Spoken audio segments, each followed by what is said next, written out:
we're going to continue with this event.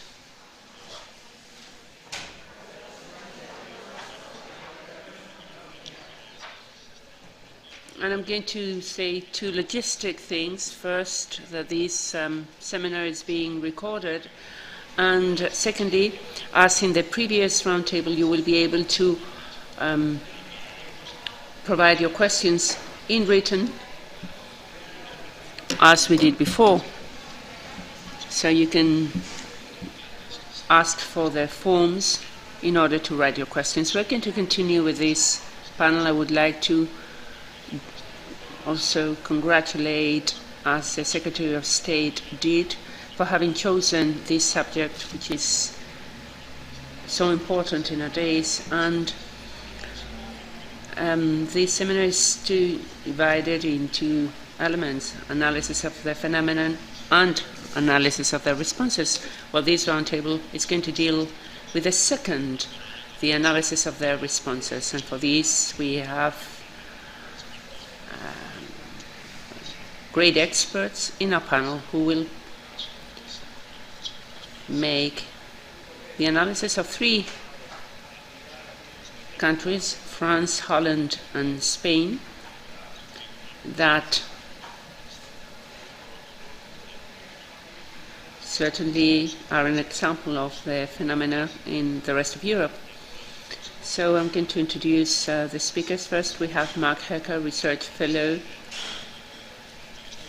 and Analyst for the Center for Security Studies, the IFRI, which is a well-known French think tank, the Institut français des relations internationales. It's an expert in terrorism, violent radicalization, and conflicts, and amongst many positions, he is the head director of the French magazine Politique étrangère. So afterwards, to speak about the Dutch case, we have Reinier Bergema. I don't know if I pronounced it properly. Please apologize if I didn't. Who's also a research fellow of another very well-known research center, the ICCT, the International Center for Counter-Terrorism at The Hague. He's an expert in jihadism, especially jihadists who have become foreign terrorist fighters, and he's deputy director of the magazine Perspectives on Terrorism. And I have the honor to introduce also Carola García-Calvo. She doesn't need to be introduced in Spain in matters of terrorism, let alone in this forum, which is hers, but I will introduce her nonetheless as principal researcher in the program on violent radicalization and global terrorism from Elcano Royal Institute, where she is also coordinator of the Age 2020, a European program which is dealing with carrying actions to prevent violent terrorism. So, in this outstanding roundtable that we will be having this morning, we will be looking at the analysis of responses. We have seen before the coffee break the analysis of the phenomena from the US perspective, but now we're going to look at the analysis, but from the European point of view and the Western Europe. And without further ado, I'm going to give the floor to Mr. Hecker. Welcome, Mr. Hecker. You have the floor.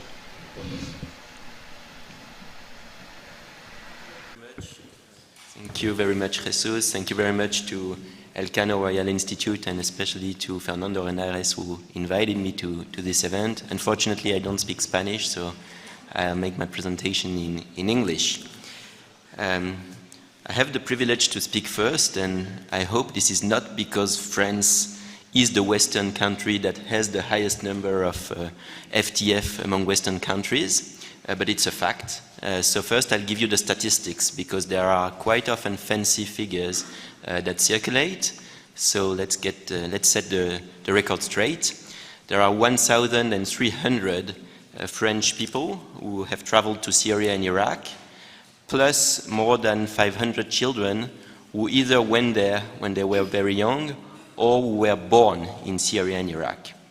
Plus, we also have 800 people who wanted to travel to Syria and Iraq, but who did not manage to do it.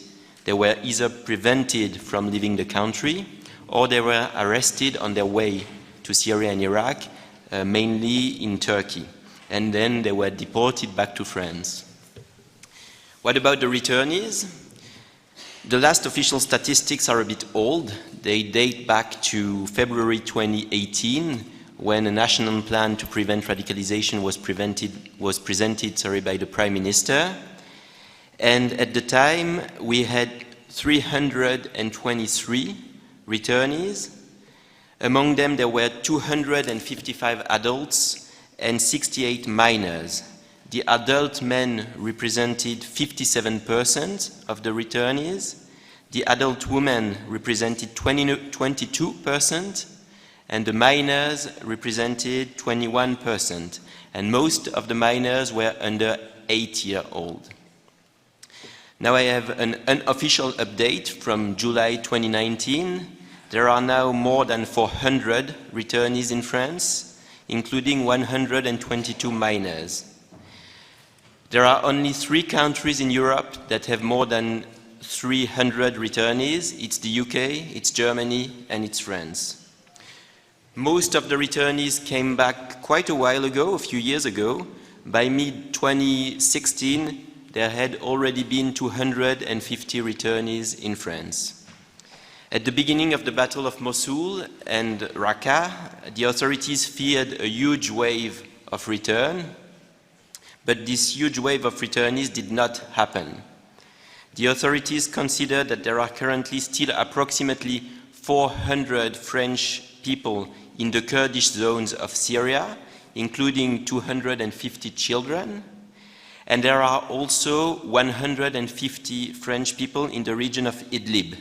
And in this region of Idlib, there's a group led by a well-known French-speaking propagandist called Omar Homsen, and this group, interestingly enough, does not belong to ISIS. There are also a few French citizens in Iraqi prisons. A dozen of them have already been sentenced to death or to life in jail. We also know that approximately 40 French citizens managed to leave Syria to other countries, especially in Southeast Asia and in Afghanistan. And hundreds have been killed, but as the Secretary of State said before, it's very hard to know precisely how many, and it's very hard to identify them. So what's the official position of the French government with regards to this FTF? The official position of the French government has evolved depending on 2 factors. The first one is the development of the conflict in Syria, and the second one is related to specific events in France, especially terrorist attacks, including attacks in jail against prison guards. Until 2016, the problematic was different than it is today, as no French jihadist was held by the Kurdish militias. What happened before 2016 is that parents living in France with daughters or sons in Syria tried to put pressure on the French government through media interventions to try and have their children brought back to France. At the time, the French government explained that it was not possible to exfiltrate these French people. It was too risky, plus they had joined ISIS voluntarily. So what happened though, and it's also what Alexander explained before, is that French authorities talked to the Turkish authorities in order to try and arrest these people. So first they tried to have them cross the Turkish-Syrian border safely, and then they were arrested by the Turks. They spent a few time in jail there in Turkey, and then they were deported back to France. At the beginning, the deportation process was not very well coordinated. A few incidents happened, but then things got better, and we had a real protocol. It's called the Cazeneuve protocol, to try and repatriate these people who managed to reach Turkey. A new phase began with the battles of Mosul and Raqqa. In the last days of the Battle of Raqqa, in October 2017, the French Minister of Armed Forces declared, quote unquote, "If jihadist dies, it's probably the best solution. If they get arrested by Syrian forces, they will be brought to Syrian courts." This position has been criticized by lawyers, by the families of jihadists, and also by human rights activists. They all highlighted that it was impossible to get a fair trial in Syria and asked for deportation of these jihadists to France in order for them to be sued by French courts. In November 2017, President Macron made a more nuanced comment during a TV interview. He said that the situation would be different depending on the country. It's not the same if the jihadists are in Syria or in Iraq, because the French government acknowledges and recognizes the Iraqi government and the Iraqi courts, but does not have relations with the Syrian government. So what President Macron said is that some French citizens could be repatriated, but others could be prosecuted in Iraq. He also stated that for women and children, the situation would be assessed on a case-by-case basis. Then, in January 2018, videos of French jihadists held by Kurdish forces were broadcasted by a Kurdish militia. On one video appeared a well-known woman, a French jihadist woman, with 3 of her children. The mother of this jihadist asked for the repatriation of her daughter, but the government refused. The spokesman of the French government then declared that French jihadists would be prosecuted in Syrian Kurdistan, quote unquote, if judicial institutions are able to offer a fair trial that respects the rights of the defense. The Minister of Foreign Affairs added, "They are French, but they are our enemies. They will be prosecuted by those who they fought against."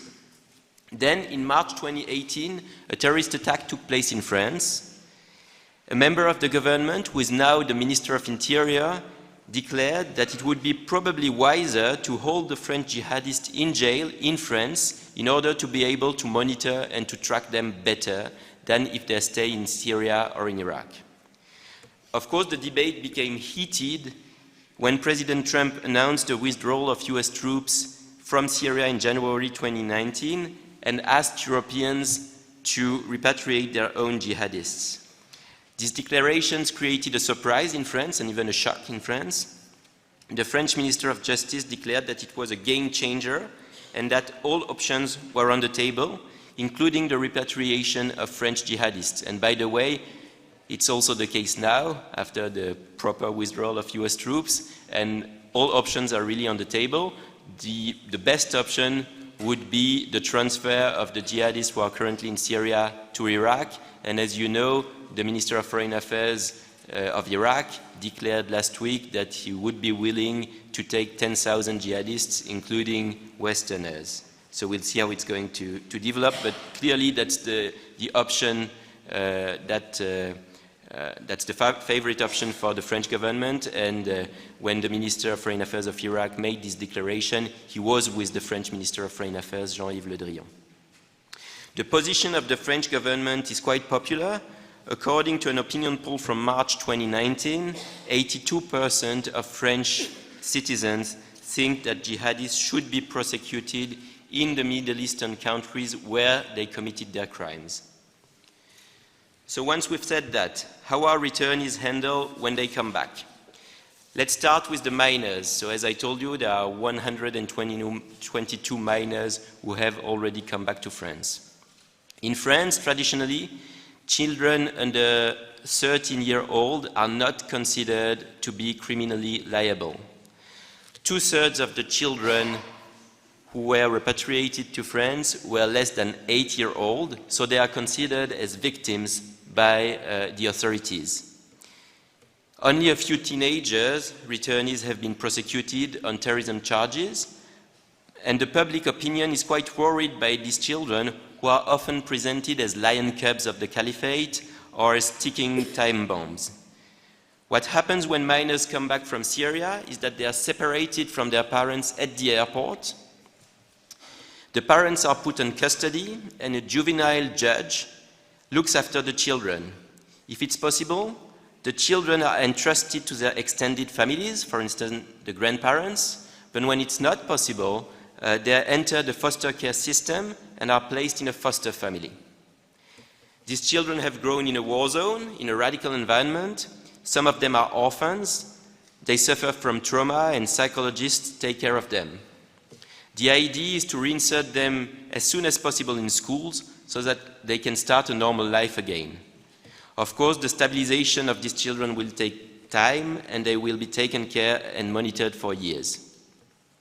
With regards to adult returnees, during the first years of the war, the French judicial system handled men and women differently.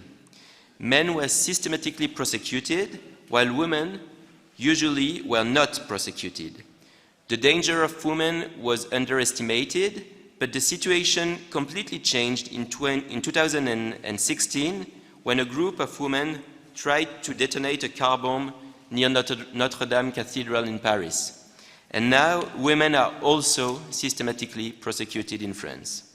So what happens in courts?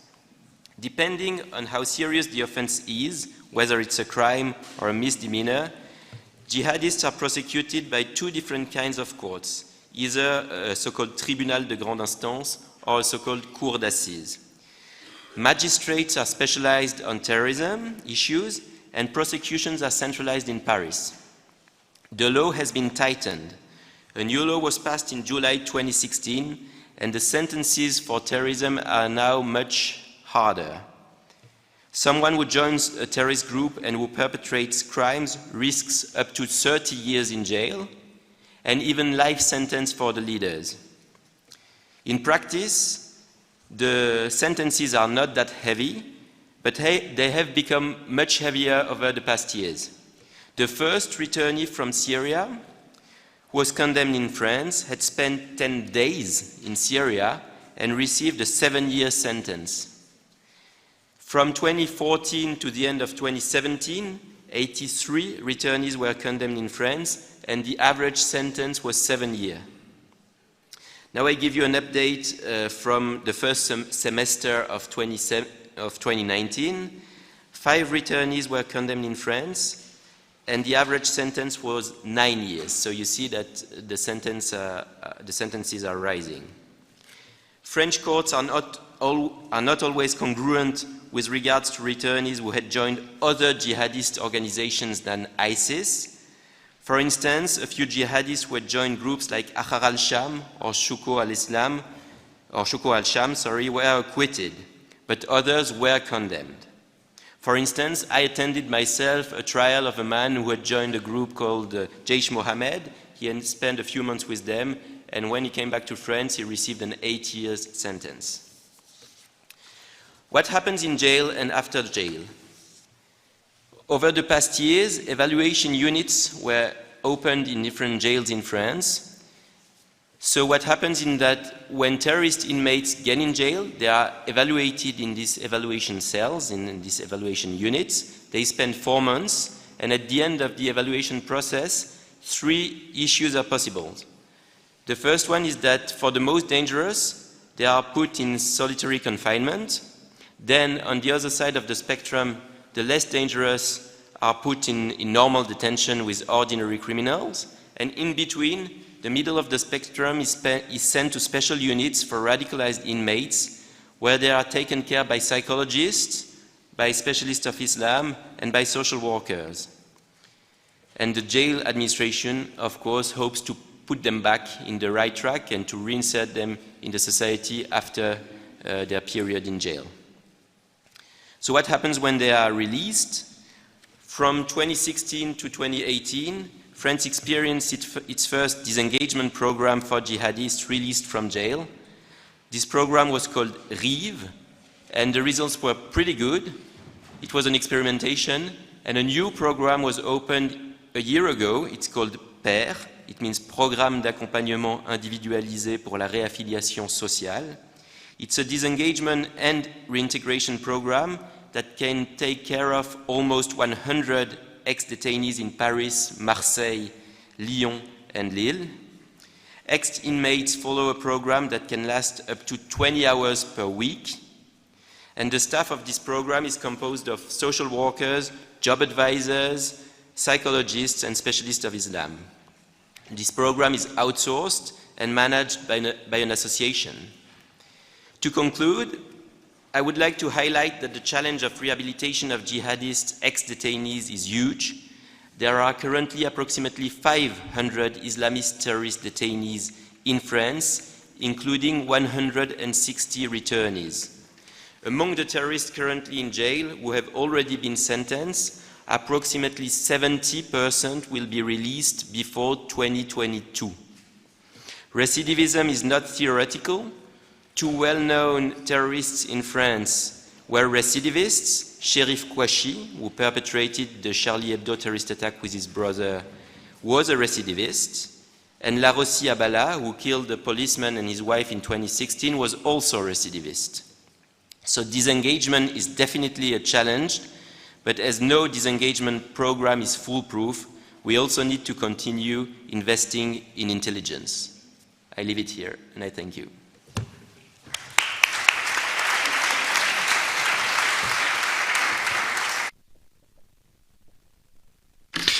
Thank you very much, Marc, for your description and for adjusting strictly to the time that's been allotted to other speakers, probably after your presentation. And at the end of the panel, there will be several questions addressed to you so that you may contribute with more data, more than the ones you've already contributed with.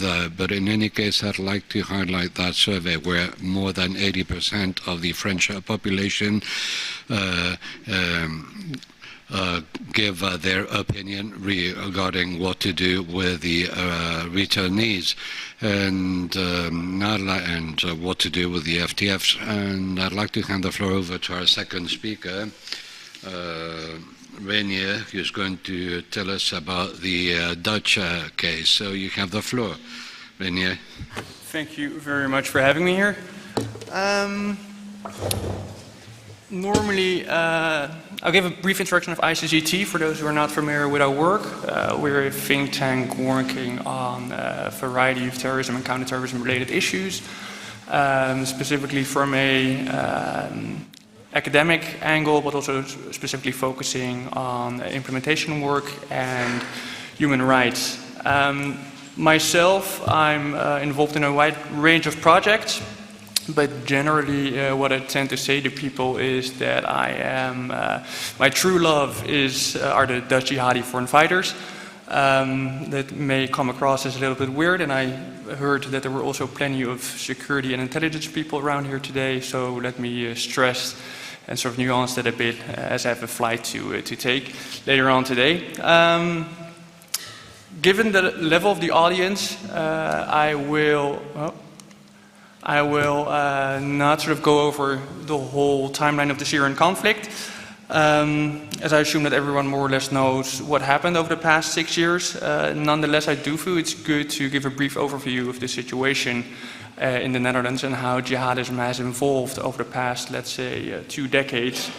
Although violent jihadism can be traced back until the early 1980s, it never really took off since 9/11, more or less, particularly with the assassination of Theo van Gogh, that was already mentioned earlier, and the arrests of several people of the Hofstad network in the days after. We had some arrests in 2005, more or less the sort of second circle of the Hofstad group. But jihadism in the Netherlands has been, until the 2010s, relatively amateuristic in a way. The IFRI was mostly concerned with jihadists traveling to training camps to sort of acquire the skills to be able to set up or stage terrorist attacks back home. But it has been relatively amateuristic in the sense that very few were actually able to reach foreign conflict zones. Clearly things changed in 2011 with the violent escalation of the Syrian conflict. Until 2011, or 2010, the IFRI had more or less the feeling that jihadism seemed to peter out in the Netherlands, but with the escalation in Syria, they were somewhat caught off, I wouldn't say caught off guard, but they were at least surprised with the amount of Dutch nationals traveling to Syria and Iraq. And what ties into that is the professionalization of the jihadi networks in the Netherlands, which very much resembled the same process of professionalization in the UK with Islam for UK and in Belgium with Syria for Belgium. A more professional structure, more open, organizing demonstrations, public activities, so much more in the public sphere than before. If you sort of visualize, I'm always a big fan of visualization, so if you visualize that, it would be more or less of a bow tie model in which you see that intensity on the y-axis was quite strong in sort of the early 2000s, and it sort of diminished towards the 2010s, and we basically saw it increasing again from 2011 onwards. The Dutch context since the 2010s, we can basically identify three different networks back then. We had Straatdawa, behind bars, and Syria for Holland. Particularly behind bars was a spin-off of Team Free Sadiq, who was a Dutch-Moroccan man who spent some time in jail in Morocco for terrorism-related charges. And back in Holland, they demonstrated for his release, and also demonstrated against the fact that he was being tortured in Moroccan jail. After a few months, they sort of increased their scope and morphed into behind bars to also express their solidarity with sort of fellow Muslim brothers who were in jail, as they saw them as victims of the war on terror. The second one, Straatdawa, that's more or less overlapped with behind bars, but they were much more occupied with conveying the overall message. Excuse me. Conveying the message of Islam. So they would go to these sometimes awfully touristic places like Volendam in the Netherlands, which has very small Muslim population, trying to convey the message. The interesting thing is we tend to think in terms of networks, but this was mostly and mainly perhaps a group of friends. They would pray together, they would eat together, would watch the same videos, but they would also gather and play soccer on their free days.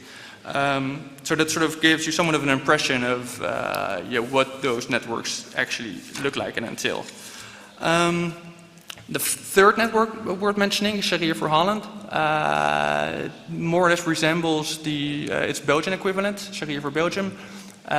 Initially, they were somewhat undervalued is an odd word, but underestimated in the sense that the Intel Service or the Minister of Security labeled it as a network that had merely virtual existence, but they grabbed national headlines when they organized a demonstration in front of the US consulate in Amsterdam, together with Syria for Belgium. What links to that, especially from late 2012, the networks were closely linked to the people traveling to Syria and Iraq. As I mentioned, it was initially somewhat underestimated by the Dutch intelligence service, particularly in terms of size and scope and the amount of people leaving. From March 2013, more or less after the first outflow of Dutch jihadis, the Dutch National Coordinator on Counter-Terrorism increased our threat level to really give off a signal that things were going into the wrong direction. And as of today, we have approximately 300 jihadis that have traveled. 60 of them have returned, 95 have been killed, and about 55 are now stuck in detention camps across northern Syria.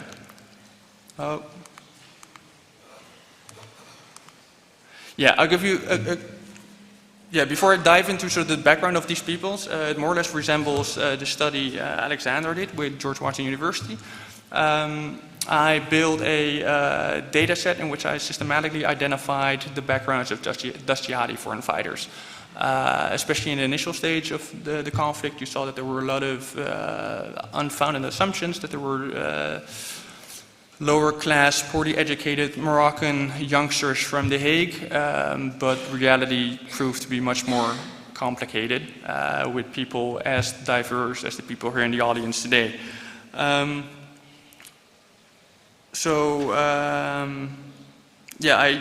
set up the data set, more or less resembled the methodology of Sageman and Bakker, and in the end I've been able to collect data on about 217 Dutch nationals out of, back then when I published the paper, 280, and as of today 300, so that's about 70 to 80%. More or less using the same type of sources as George Washington did. So I did interviews with returnees, formers, families, friends, you name it. Did a lot of sort of open source analysis, especially in the early days. These people were really keen on sort of showing off what they were up to in Syria and Iraq, and a fair share of governmental and judicial documentation. In the end, we also combined it with Marion van Sans from Rotterdam University ethnographic study, in which he interviewed over 24 Dutch families of fighters. I'll skip that. Practically, that looks more or less like this. So this is a snapshot of the underlying data set that tends to speak a little bit more to the people than an overview of the methodology. If we look into the backgrounds more specifically, some things stand out, some things are more or less what we expect. So for the sake of time and to keep things interesting, I will not address every single category in the study, but limited to this infographic. We see that about a quarter, that's a little more by now because we have expanded the data set. We have about 1/3 of the people are female. We see the same across Europe. I think France is about 33% as well. So that's more or less in line. Also in terms of age, most of these people are in their early 20s. Between 19 and 24, we have some older FTFs. I think the oldest was in his 50s. We had some youngers traveling independently at the age of 15. So it's a pretty big range. What's interesting as well in terms of background, because there's a lot of, I would say, confusion. In absolute number, it's certain that the Moroccan population, there's a relatively large Moroccan population. Then again, if you correct it and look at the number of foreign fighters per capita, with Morocco, the Moroccan population in the Netherlands being relatively large, there are no vast differences. They're about the same size as the Egyptian population, the Libyan population, Afghanistan, Iraq. So there are no, that needs some nuance. It's also interesting, particularly also when we heard Alexander's story earlier, but if you look at the UK, in the US you have quite some Somalians traveling to Syria and Iraq. In the UK it's largely, you have much more people from a Pakistani background. And that also shows that we still not in the stage that we did a sort of comprehensive comparative analysis of who these people are and what makes Holland or the Netherlands, and how they differentiate.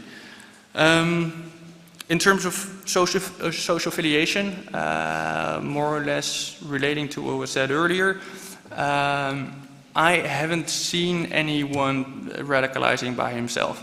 So the loners in the US, I'm sure they could be there in Europe. But it's not as relevant in Holland, also because Holland is much smaller. So you don't need to cross the country to get into Amsterdam. You take a 20-minute train from The Hague to Delft to meet up with your fellow jihadi buddies to organize a demonstration. So the whole sort of radicalization and isolation in people's attic, I'm sure it happens, but I haven't seen it in this specific sample. Another interesting sort of takeaway is the relatively high number of converts that have felt or were felt attracted by waging jihad. It's about 13%. If you look at the sort of overall Muslim population in the Netherlands, they make up about 1.7%. So the share of converts among the foreign fighter sample compared to the share of converts among the wider Muslim population is about 7 times as high. And if you dive even deeper into the data, as I mentioned earlier, about 30% are female. When you look specifically at converts, it's about 60%. So I think the converts is specifically an interesting group to sort of dive into a little bit further and see what we can learn from there. In terms of sort of geographic spread, it more or less relates to the 3 networks I mentioned earlier, behind Bar, Straat Dawa, and Sharia for Holland. They were all more or less based in the greater The Hague, Delft, Zoetermeer area. So we do see some numbers in Amsterdam, Utrecht, Arnhem, sort of the bigger cities, also some of the smaller cities, but it was very much a phenomenon from the sort of greater The Hague area. Yeah, let me see. Another thing, it's interesting, also because George Washington looked into the different profiles. We looked into the moment of departure. So when did people leave, and what does that tell us basically about the different groups? Just to be sure, it says something on a more abstract level, but it's rather difficult to make specific claims on the basis of generalizations like this. But we can roughly distinguish 3 separate waves in the late 2012s, early 2013, when the whole situation in Syria escalated. Second wave in late 2013, early 2014, and eventually in sort of the second half of 2014. And yeah, again, I think it will be interesting to sort of do a comparative analysis if these sort of waves also apply to other countries. It does, for example, not apply to Austria, or Switzerland, who only had 2 waves. So if we really want to sort of increase our understanding of who these people are, we should not only look at this phenomenon from a national angle, but also very much from sort of a pan-European or Western angle to compare these samples. Yeah, the first wave, that's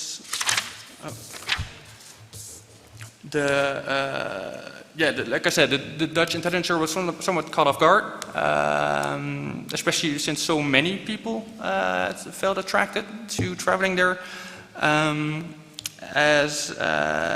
most of the people in the first wave were linked to one of the networks I mentioned. The network in The Hague, the network in Delft, and they were also somehow related or at least present at some of their activities over time. According to the data, over approximately 70% of the people I had in the first wave can be linked to these networks in The Hague. And it's, I mean, to some, it sort of, you had a weird combination of newcomers who sort of joined the group and joined out of a sense of friendship almost, but you also had a few who were finally able, as soon as sort of Syria came around, they were able to fulfill their long cherished dreams of waging jihad in a foreign conflict theater. So you see an interesting sort of group dynamic in which you have those with a longer sort of history in this ideology mixing with newcomers and being able to sort of trigger their interest and take them with them would be too much, but sort of at least trigger their interest enough to mobilize them to go to Syria as well. It were mostly men, about 90%, And what is interesting, it's in addition to sort of the long cherished dream of waging jihad, the focus was also very much on the crimes of the Assad regime. So plenty of the people in the sort of the first wave referred also to Assad and to sort of were out there to help their fellow Muslim brothers and sisters. The second wave, that's, like I said, in late 2013, it consisted of sort of the tail of the first wave. We had a bunch of people who were prevented from leaving, and there were some preventive measures from Dutch authorities, but in the end they were still able to sort of evade them and travel, combined with sort of a new group of jihadis. They were not necessarily part of the first sort of the networks in the greater The Hague area, although it turned out to be quite easy to get in touch with them. As I mentioned, on Facebook, Twitter, at some point you saw documents going around with telephone numbers, contact details of smugglers to sort of get you into Syria. So you saw an interesting sort of merger of the first wave with the second wave, trying to sort of facilitate the former, trying to facilitate the latter in a way. When it comes to, I think an important event in sort of the second wave was also the Ghouta attacks in the east of Damascus, where the US basically draw the line, or tried to draw a line, saying that the use of chemical weapons would trigger Western involvement. In the end, it didn't, but in the same time, you did see video footage of people, how do you call that? Vomiting, muscle spasms, going all over the world, women, children, and that was for some, especially in the second wave, was an important motivation to travel to Syria and Iraq and sort of join the forces, in the sort of the notion that if the West didn't do anything, they would. As I mentioned, sort of there are more. Also, sort of the new group of sympathizers, it became more mainstream to go to Syria and Iraq, also in light of the sort of media attention it generated. So it became more normalized. And from there onwards, we saw also people from other cities leaving. Amsterdam, Arnhem was a sort of central jihadi hotspot. As I mentioned, sort of the open nature of social media really allowed them to get in touch and sort of see how they could easily get into or cross into Syrian territory. What's also interesting is that the share of women slightly increased, although there's this disclaimer that it includes a group of 5 young girls in their late teens that decided to travel to Syria, so that it does sort of distort the picture a little bit, and that the wave is slightly smaller, not as steep as the other two. The third wave, I think there's nothing surprising there when I say that sort of coincided with the proclamation of the Caliphate, when Abu Bakr al-Baghdadi sort of urged Muslims worldwide to sort of make hijrah to the Caliphate and to join their success. It was also at the height of ISIS military success. It's always great to win or to join a winning team. That's why the Patriots have so many fans. And so it was also linked to sort of the way Western media portrayed ISIS military success. So their propaganda efforts really started to sort of pay off. Again, from there we saw an increase in the amount of women traveling. So the sort of the appeal of the Caliphate really changed from a conflict theater to a place where you could bring your family and live a righteous, pious life.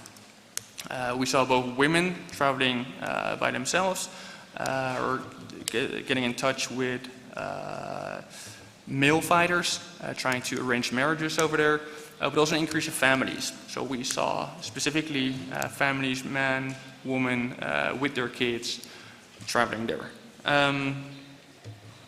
And eventually, since more or less, we saw an increase in converts as well. And from more or less 2016 onwards, numbers started to decrease. That more or less brings us to the current situation. If I get there, yeah. As of now, Dutch authorities, these are numbers from the Dutch Intel Service. In total, about 300 people have left for Syria and Iraq.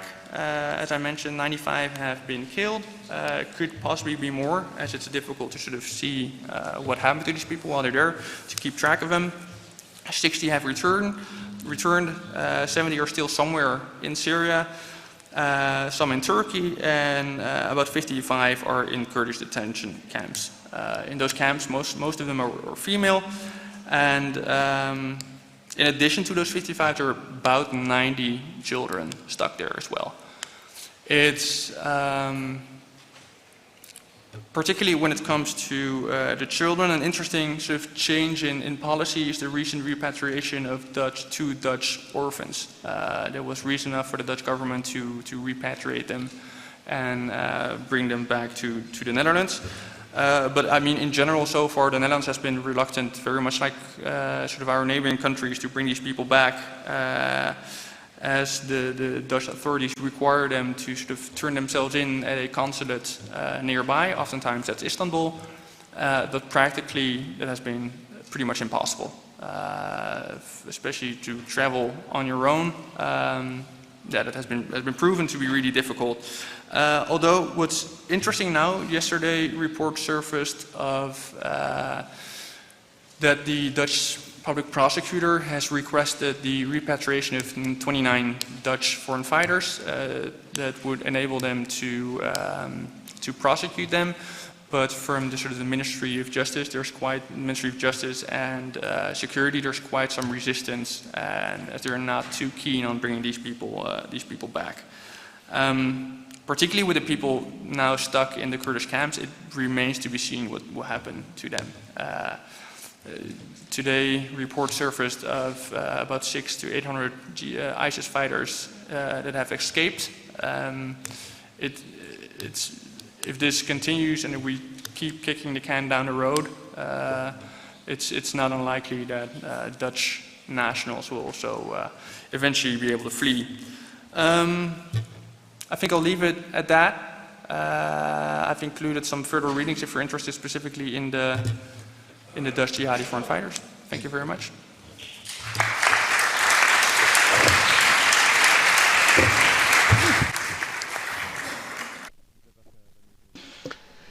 Thank you very much, Reinier, for your detailed expose of the different waves that have taken place in the case of Holland. And now we're going to give the floor to Carola García-Calvo. Carola, you're at home whenever you want.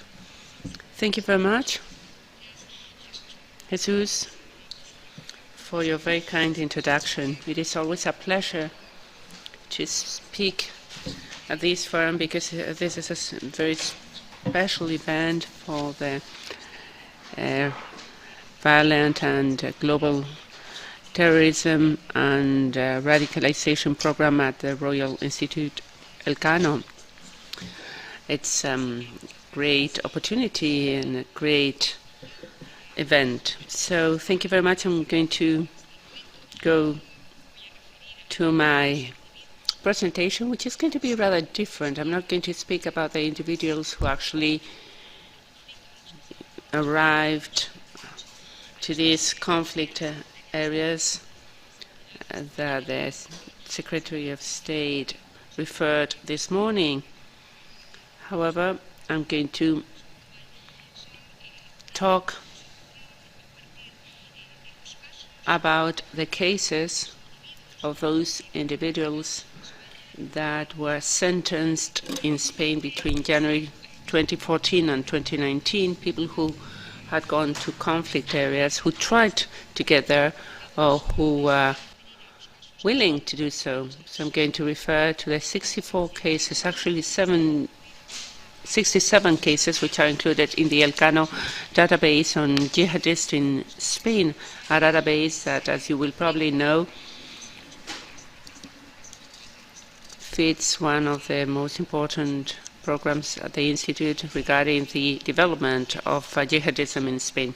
So I'm going to make an analysis of who they were, how they did become radicalized, and how they were involved. And I'm going to be focusing on these 67 cases of people who decided to go to a conflict area.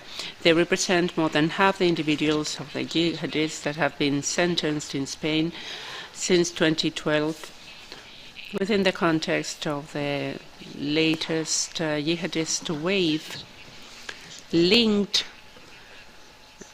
mainly to the Syrian civil war and a conflict that extends afterwards to Iraq. So most of the people that I'm going to refer to decided to migrate especially towards Syria and Iraq, but there are some cases of individuals who tried to do the same thing, but in this case they wanted to go to Mali, and we have the case of a woman who wanted to go to Afghanistan. So this is what I'm going to present to you in the coming minutes, and which is based on a quantitative study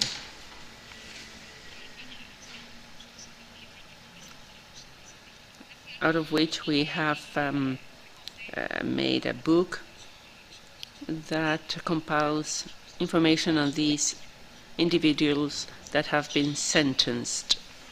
And the basis of our research are the legal documents and also the hearings, the public hearings that take place due to this type of crimes, and also after interviews with police forces. So we include quantitative and qualitative techniques. Before going on, I would like to say that even if it has been said before, Spain is not so impacted by the last jihadist wave compared to other European neighbor countries like our colleagues today at this table, or other countries where the figures are lower, like the UK, but there is a big difference considering the relative figures. Our figures are closer to the Italian case, not so much to the French, Belgian, Dutch, or other European cases. Here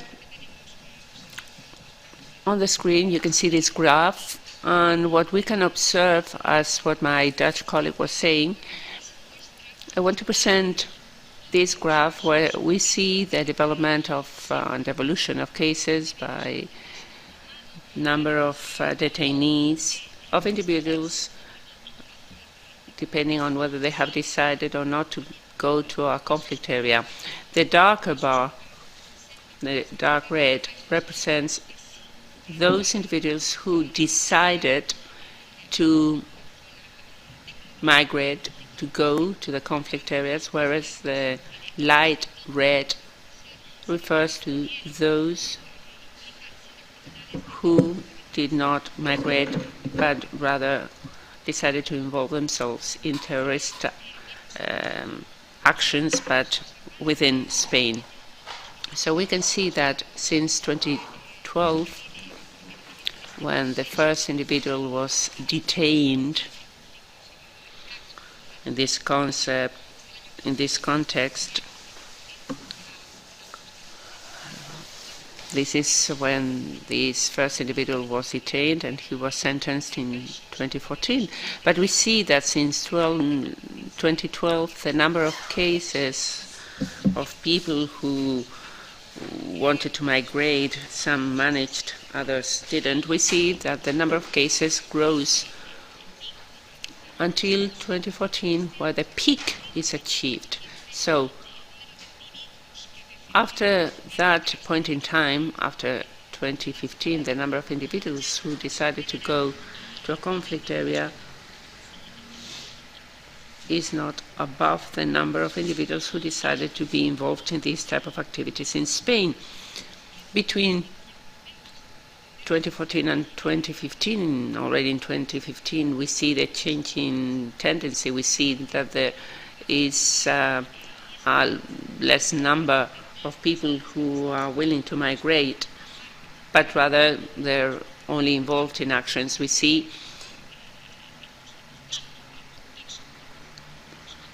that this change has to do also with the changes that are taking place internationally. Let's not forget that in this year there are already bombings taking place by the international coalition headed by the US on Daesh. So this idyllic image that was given through the propaganda changes, and the ISIS organization is suffering at this point in time casualties, and they are also losing much of the caliphate territory. So the attractiveness of the project at the beginning, 2011, 2012, the society, the new society that was portrayed in the propaganda, this image, this idyllic image is lost in the eyes of the young people that they intended to radicalize. So, due to the changes in the context, in 2016 there's also a change in the mobilization strategy that the organization had at the time.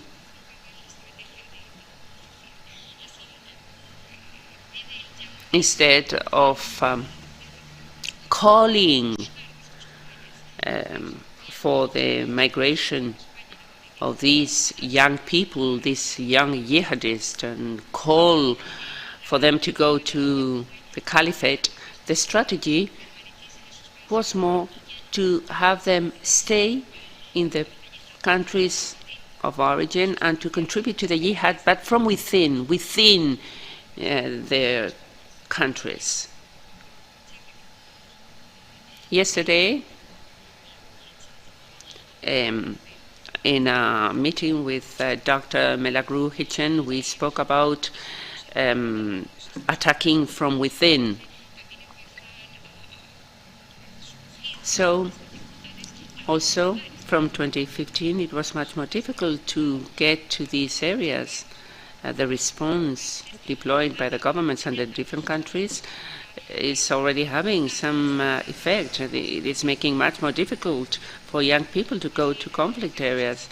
And we have to point out that it was in 2015 when the last legislative change took place in our country, and it was penalized to leave Spain to go to a conflict areas if they intended to join the jihadist organizations operating there.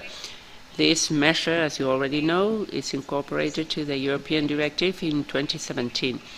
But going back to the national perspective,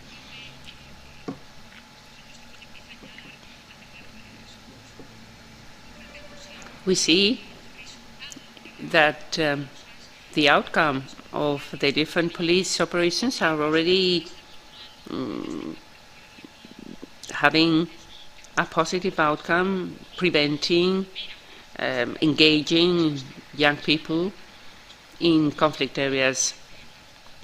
The first action takes place in 2013 in Ceuta, the Sesto operation, but as I tell you, later on some other operations take place in other places in Spain. The Operation Sesto dismantled a Moroccan network to send jihadists to conflict areas, but we can mention also the Hague operation in 2014 in Melilla that did the same, but intending to send fighters to Mali.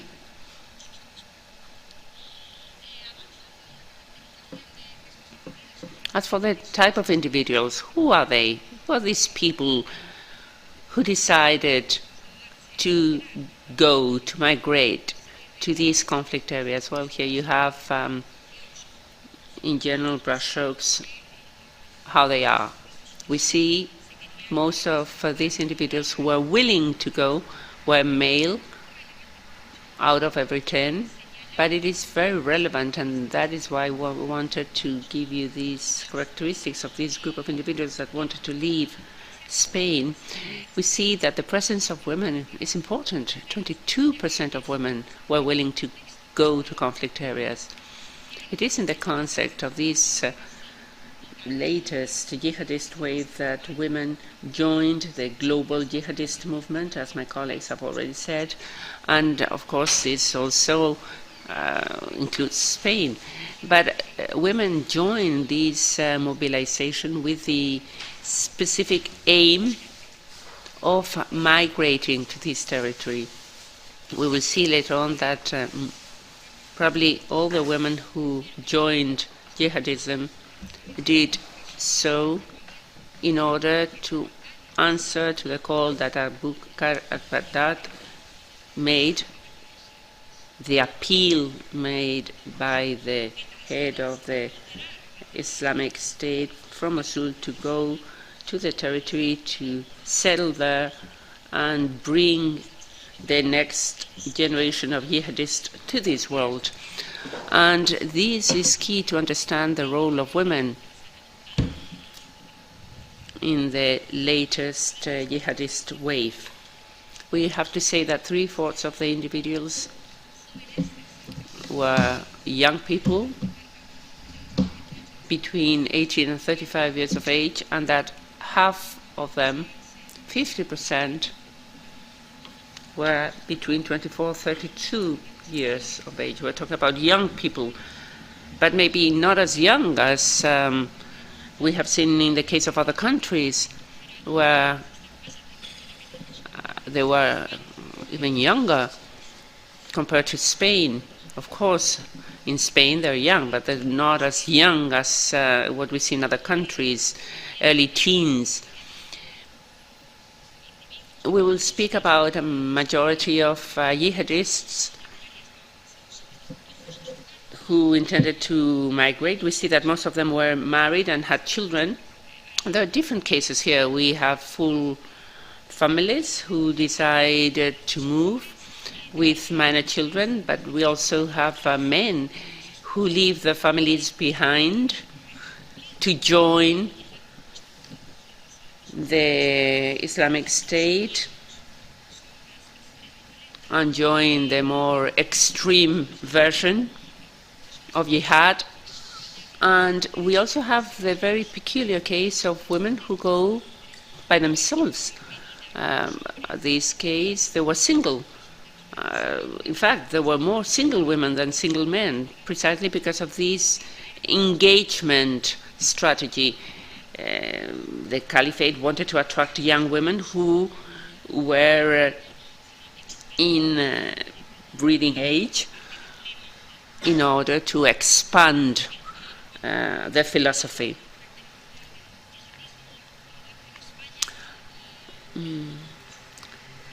Well, there is a foreign element which is similar to what has happened in Spain. The fact that we have many Moroccans involved. Amongst those individuals who decided to migrate, there is a high percentage of individuals with Spanish nationality, but 4 out of 10 were still Moroccans.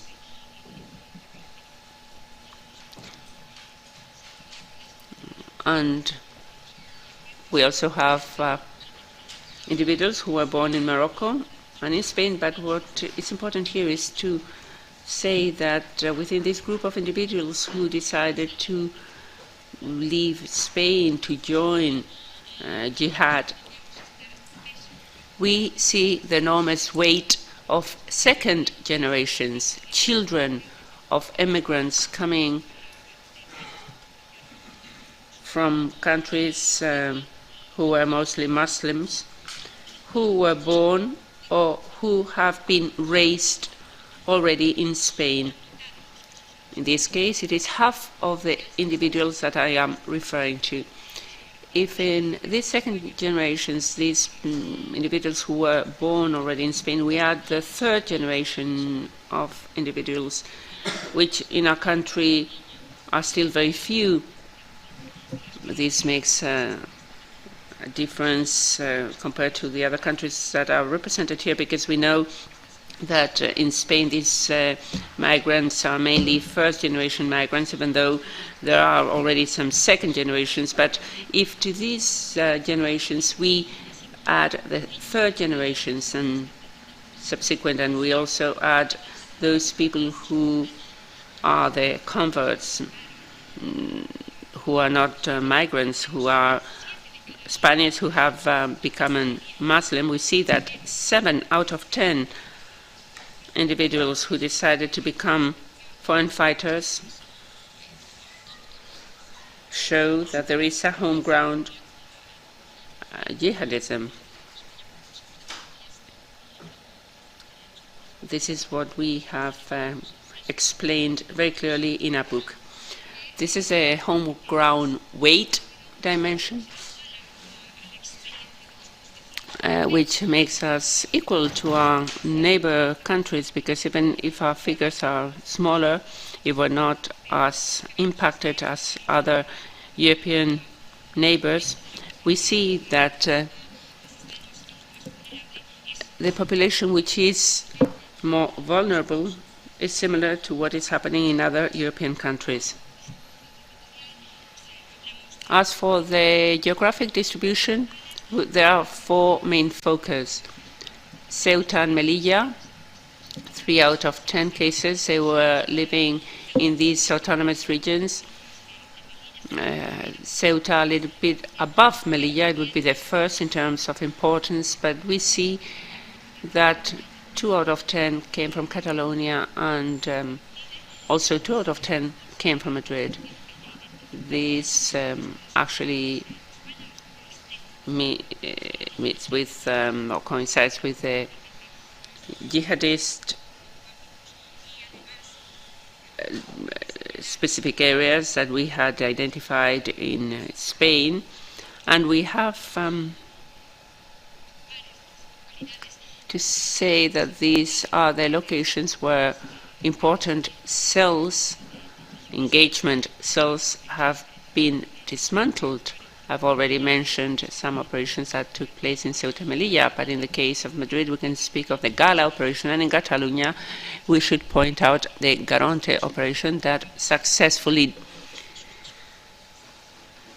carried out the regional police forces Mossos de Escuadra. Now, speaking about the training of these individuals, we see that 3 out of 10 had primary education and 3 out of 10 secondary education. Sorry, 64% secondary education. We can say that those who wanted to migrate were a little bit less educated. We can see they were not as young, and few had secondary education. But in terms of the occupation, those who had a job were mainly in the tertiary sector, and we see that there was a high percentage of unemployed and other individuals who we don't know what did they do for a living. At the time, there was a 25% unemployment rate. Those who we don't know what they did for a living were probably people who were working as jihadists 100% of the time, and also people who are doing small petty crimes. Now we're going to look at the radicalization process that made them be involved in these violent jihadist actions. We see that most of the people who had decided to go to the conflict areas became radicalized after 2012. 8 out of 10 were involved in these radicalization after 2012, when the political processes, changes took place in the Arab world, and especially because of the radicalization of the war in Syria. The age of radicalization also coincides with the young period. Most of them are radicalized when they were 15 to 20 years of age. And you see that violent radicalization is linked to this search for identity for young people, and also the opportunity of these second generations that have been so vulnerable to this process of jihadist radicalization, the search for who they are, the lack of belonging. I don't share the culture of my parents, who are Moroccans, but I don't feel European citizen either. So this lack of belonging is prone for attraction by jihadism, where they are offered jihadism as the only way for them to develop. As for their modality, 9 out of 10, the largest majority, became radical together with other individuals and through the critical action of a radicalization agent. And they did so partially or totally through an offline environment, that is a physical person-to-person environment. Alexander Melagruhichen, in his exposé, he said that in the US there wasn't this physical element. In Spain, however, it is very important to understand the radicalization process of these individuals, because part of the migration to the territory conveys establishing contacts and networking with individuals who have the capacity, knowledge, and connections to be able to take them to the conflict area. In this case, of course, there is an online element in the first contact, but the physical and person-to-person interaction with the radicalization and recruiting agents, and sometimes the ones that help them go to the conflict area, is very important, as it is shown in the fact that 3/4 of the number of individuals that I am referring to in my presentation were radicalized in this way. As for the environment, it's similar to what we have seen in the Spanish case, the Islamic culture centers, or also open-air activities that are organized by the radicalization agents to make them belong to the groups with the same ideology, groups with the same thinking, and to make sure that the group is becoming closer and closer to make it safer. As for the radicalization processes, it is very interesting to see, and this is what I would like to underline in this slide, that for 8 out of 10 of the cases that I am referring to, these individuals that decided to leave, they are impacted by what we call differential elements, and what we call the radicalizing agent, a person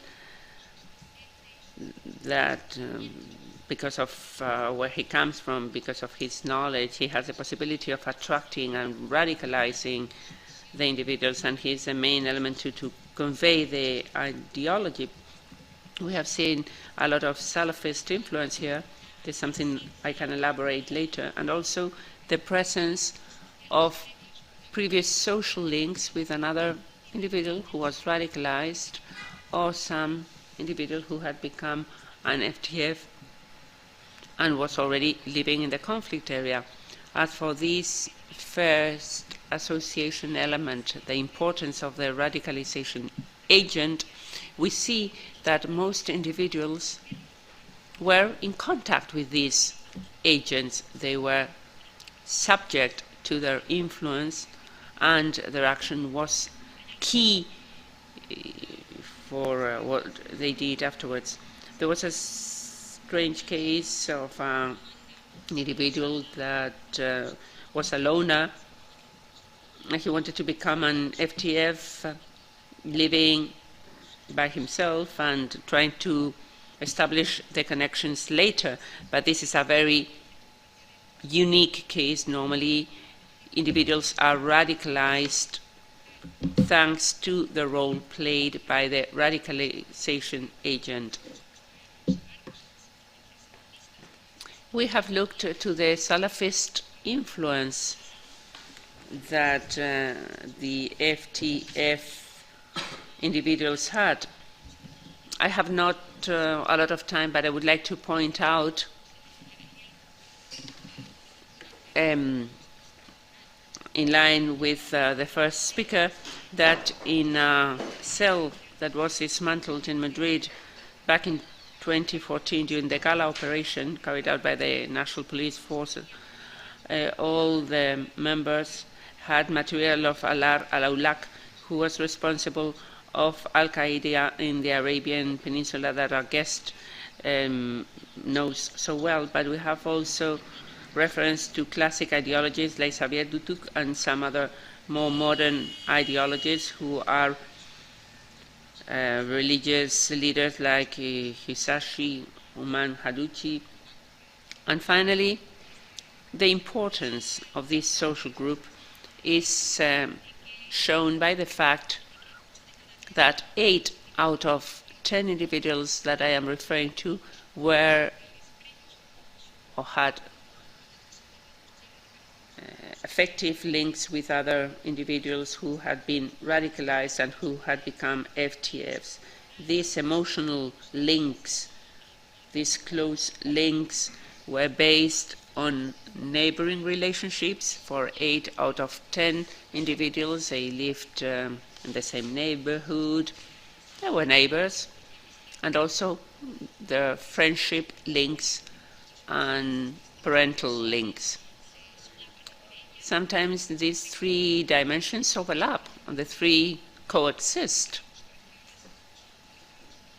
A good example, if we look to the sister operation in Ceuta, that took place in the Príncipe neighborhood, a very specific area of the city, where the individuals who were detained and persecuted were friends, neighbors, and relatives.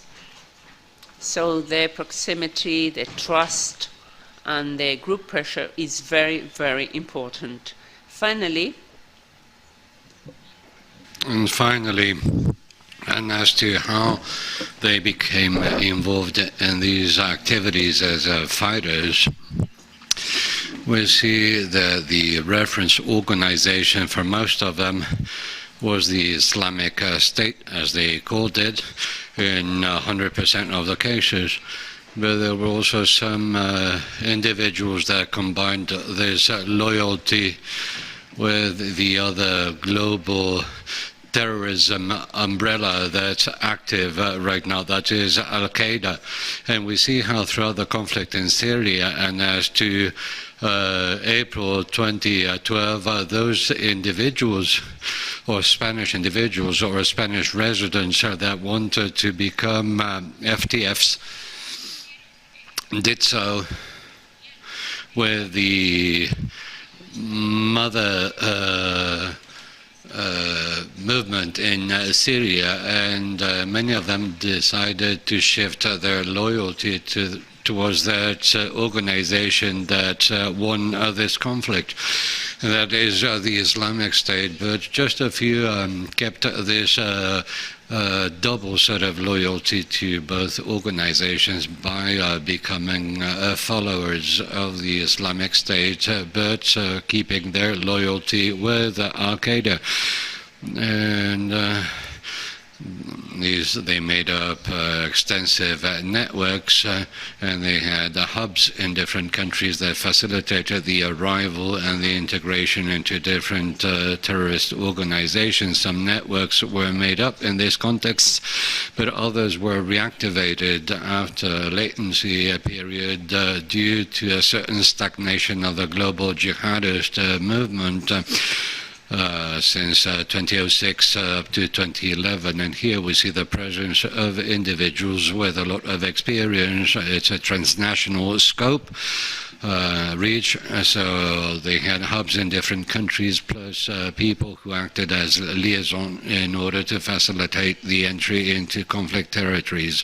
And normally that liaison was normally a fighter, and these individuals were not the leaders, these cells, and sometimes they stayed here in order to keep on mobilizing individuals. They sort of established themselves in loops in the periphery, taking care of their individual tasks.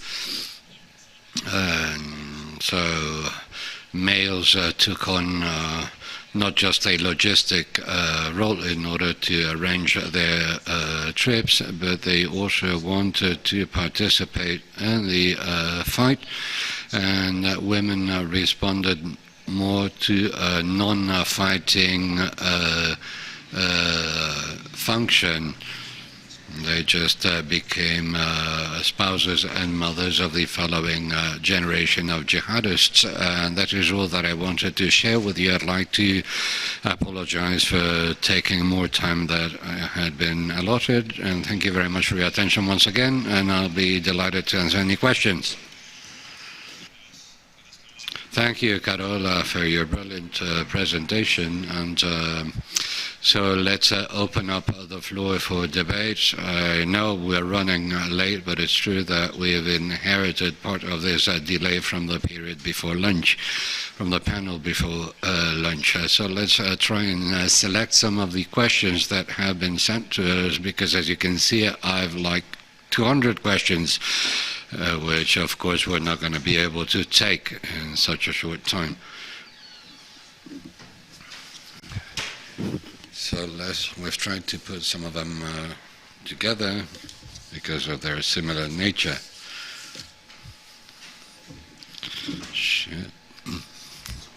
This question has to do with the de-radicalization programs that I believe, or disengagement program that we're going to leave for the next panel. There's a question for Marc. France has repatriated minors, and what is the treatment they receive once they're repatriated, and what challenge or what risks do they mean or represent for your country? So a brief answer, please, if possible, Marc. You don't want to gather the questions? No. First. Well,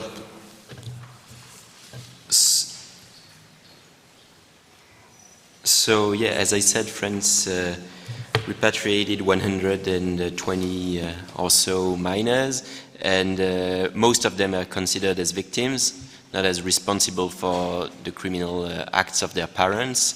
And they are being taken care by psychologists, by social workers, and the idea is to put them back to a normal life as soon as possible, so to put them back in normal schools, for instance.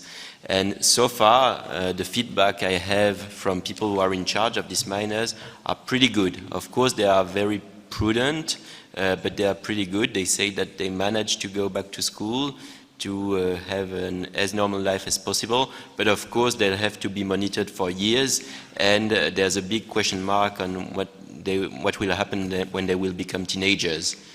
So the treatment will last for years, perhaps even a decade or two. Gracias.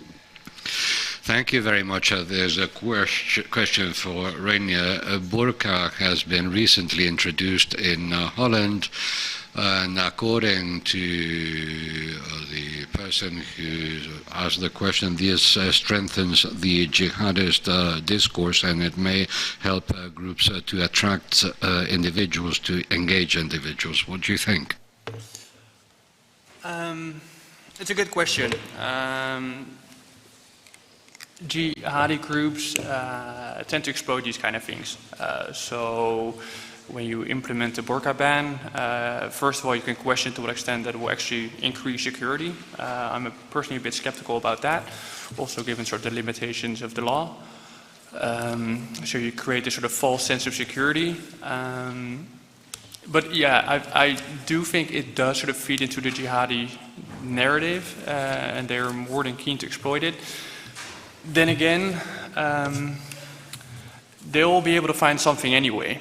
So if it's not a burqa ban, it will be something else. It will be the West not repatriating children, or Western involvement in Afghanistan or in Mali. So yes, I think we should sort of be careful and think through what we, how we sort of position ourselves.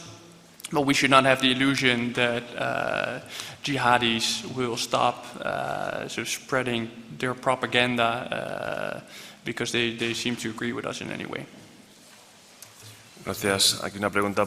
Thank you. There's another question. There's another question from Marc. Why do you think that France is the country with more foreign fighters, with more FTFs? Do you think that Islamophobia in some sectors of French society may have affected or may have helped them feeling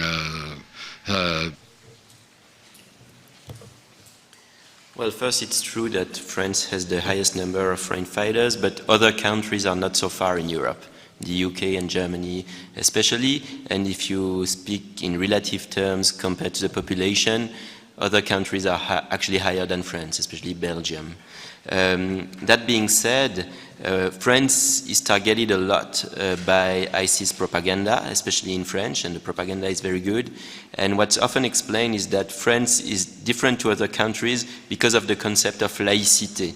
The concept of laïcité being perceived as a form of institutionalized Islamophobia, which of course it is not, but we have to explain the concept of laïcité. So in the jihadist propaganda, this concept of laïcité is translated as France is at war on Islam in France. And if you add to that the French involvement abroad, especially in Muslim countries, then France is also perceived at war against Islam outside of French borders. So we really have to explain that France is not at war against Islam, not inside, but of course not also outside of the country. We're at war against jihadist organizations, not against Islam. And this we really have to be better at our explanation, at our public diplomacy, because it's not understood sufficiently. Gracias. Hay otro. Thank you. There's another pack of questions that correspond to the second panel, so we're going to leave them for the next panel that will be held. Simply, I'd like to thank the speakers for their brilliant presentations, and let's move on to our second panel.